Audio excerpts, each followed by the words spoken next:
ஜூலை 12 நடைபெறும் குரூப் 4 தேர்வில் 3934 பணியிடங்கள் நிரப்பப்பட உள்ளன. வாங்கி படியுங்கள். Sura's TNPSC Group 4 Guides. வெற்றி நிச்சயம். Also available at Amazon, Flipkart மற்றும் surabooks.com. ஒரு மகிழ்ச்சியான செய்தி. இதயம் நல்லெண்ணெயின் விலை லிட்டருக்கு ரூபாய் 105 குறைஞ்சிருக்கு.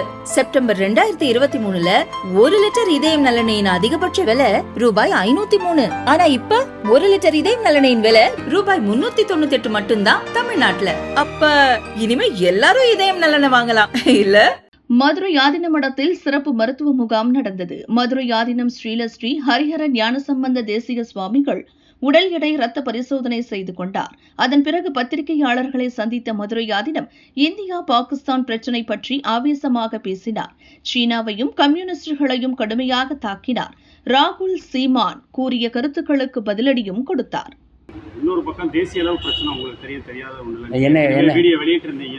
தொடர்ந்து நம்மள இந்திய மக்களை வந்து அச்சுறுத்தும் வகையில் இந்த நடவடிக்கைகள் நடந்துருக்கு. அது பாகிஸ்தானை வந்து தனிமைப்படுத்தணும். பாகிஸ்தானோட இனிமேல் உலக நாடுகள் எந்த தொடரும் வைத்துக்கூடக்கூடாது. பாகிஸ்தானோட விளையாடவே கூடாது. அதான் என்னுடைய கருத்து.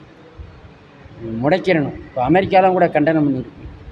எல்லா நாடுகளும் கண்டனம் பண்ணியிருக்கு. கண்டனத்தோடு மட்டும் இல்லை, இதுக்கு காரணம் கம்யூனிஸ்ட நாடான சைனா தான் காரணம். சைனா வந்து ரகசியமான முறையில் எல்லாம் கொடுத்து விட்டோம். இங்கே கம்யூனிஸ்டக்காரங்க ஊனுக்குறாங்க. சைனாக்காரன் தான் இவ்வளவுக்கும் காரணம்.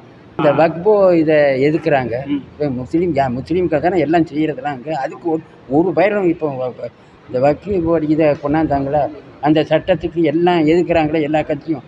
இந்த இதுக்கு என்ன சொல்கிறாங்க? நம்ம மக்கள் அப்புறம் கொண்டது யார்? பாகிஸ்தான்காரன் தானே கொண்டா. அதுக்கு என்ன சொல்கிறாங்க? ஆக மத கலவரத்தை உண்டாக்குறது கூட பாகிஸ்தான் தான். மத கலவரத்தில் பூமியாக இருக்கிறது கூட பாகிஸ்தான் தான். பாகிஸ்தான் தான் எல்லாத்துக்கும் பல்கலைக்கழகமாக இருக்கும். மத தீவிரவாதிகளை தோற்று வைக்கிற இடம் வந்து பாகிஸ்தான். தூண்டி விடுற இடம் கம்யூனிஸ்ட் நாடு. கம்யூனிஸ்ட்டை மக்களை அழிக்குது. நம்ம நாடு பாரத நாடு எல்லோரும் நல்லா இருக்கணும், சுத்தமாக இருக்கணும், வாழ வைக்கிறது நம்ம பாரத நாடு. நம்ம பாரத பிரதமர் வந்து நல்ல நடவடிக்கை எடுத்துக்கிறார். எத்தனையோ தடவை வந்து அவங்க இருக்கும் பொழுதுலாம், முந்தைய ஆட்சி இருக்கும் போதெல்லாம் அட்டாக் பண்ணி பழைய இடங்களும் ஜவஹர்லால் நேரு காலத்தில் நிறைய இடங்களை நம்ம இழந்திருக்கோம். இப்போ சரியான பதிலடி கொடுக்கப்படுறார். பாகிஸ்தான் இருக்கோ இல்லையோ அவ்வளோதான் சொல்லுவேன். நான் எல்லா நாடுகளும் செய்கிறேன், கண்டனம் பண்ணியிருக்கேன். எல்லா நாடுகளும் வந்து பாரத பிரதமர் பின்னால் தான் இருக்குது. ஒரு மனுஷன் நல்லவனாக இருந்தால் பத்தாது, வல்லவனாக இருக்கணும். அதில் நம்ம பாரத பிரதமர் நம்பர் 1ல் இருக்கார். உலகம் முழுக்க அவரை பாராட்டணும். உலகம் முழுக்க அவர் போகிற இடம்லாம் அவருக்கு பாராட்டு கிடைச்சிது. அவருக்கு விருதுகள்லாம் கொடுக்குறாங்க. சமீபத்தில் இலங்கையில் கூட விருது கொடுத்தார். இவர் இலங்கைக்கு வர்றாருன்னு சொன்னவொடனே மீனவர்களையும் விடுதலை பண்ணிட்டான், படகுகளையெல்லாம் விடுதலை பண்ணிட்டான். எல்லா நாடுகளும் அவர் புரிஞ்சு தான் வச்சுருக்கு. என்ன கேட்குறீங்க? அவரே சரியில்லையே. தீவிரவாதிகளை வளர்க்குறதே அவனுங்க தானே. பாகிஸ்தான் வளர்க்குது, சைனா தூண்டுது. இதுதான் நடக்குது. 2 நாடுகளையும் வந்து ஓரம் கட்டணும். சைனாவையும் பாகிஸ்தானையும் வளர விடவே கூடாது. இதை எல்லா நாடுகளும் செய்யணும். எல்லா நாடுகளையும் போட்டு தடுக்கிட்டு தானே. ஒசாமா பின் லாடன் வளர்த்தது யார்? பாகிஸ்தானும் சைனாவும் தானே. அதன் விளைவு எங்கே அமெரிக்காவில் கூட்டி வச்சுட்டோம். இறக்க போகிறது ஒரு உயிர் தானே இறக்க போகுது. வாடிய பயிரை கண்ட பொழுதெல்லாம் வாடினேங்கிறது வள்ளலார் நம்ம தமிழன் தான் சொல்லியிருப்பார். இந்த மடத்து சீடர் அவர். அதனால் பாதுகாக்கணும். பாரத நாடு என்றைக்குமே சமாதானத்தை தான் இருந்தது. தூங்குகிற புளியை இடறிட்டாங்க, அது கடித்து குதறிடும். அதான் பாகிஸ்தான் அனுபவிக்க போகுது. எல்லா நாடுகளும் ஓரம் கட்டிடுவாங்க. நிறுத்த வேண்டியதான். தண்ணி நிறுத்தினா இப்போ கர்நாடகா தான் நமக்கு தண்ணி தானே நிறுத்துறான். ஒரு மனிதனுக்கு முத எது இல்லாமனாலும் இருந்துக்கலாம், தண்ணி இல்லாமல் இருக்க முடியாது. சரியான நடவடிக்கை தான். ஐயா, நம்ம ஆளுகளே கொல்றான், கழுத்தை நெரிச்சு கொள்றான். அப்போ இதில் என்ன மனிதாபிமானம்? உன்னை கழுத்தை நெரிச்சு கொள்ளும்போது வீட்டுக்கு தண்ணி கொடுக்கணும். இதெல்லாம் மனிதாபிமானம் ஆகாது.